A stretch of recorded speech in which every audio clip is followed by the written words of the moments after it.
المقاتل الصامت يقترب من الرحيل عن النادي الأهلي. أليو ديانج ربما يغادر القلعة الحمراء خلال الأيام المقبلة بعد امتلاكه عرض ب225 مليون يورو.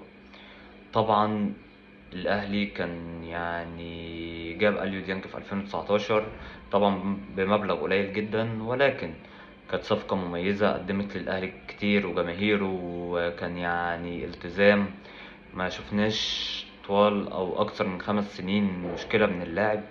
فاليو ديانج يمكن قصة لازم جمهور الاهلي يكرمها، لاعب فعلا مش عادي، هو لاعب ما استغناش عن الاهلي وعنده حق، هو عاوز يشوف طموحاته وعاوز يشوف حياته، هو مش غلط ان هو يمكن عاوز يتجه للاحتراف في اوروبا.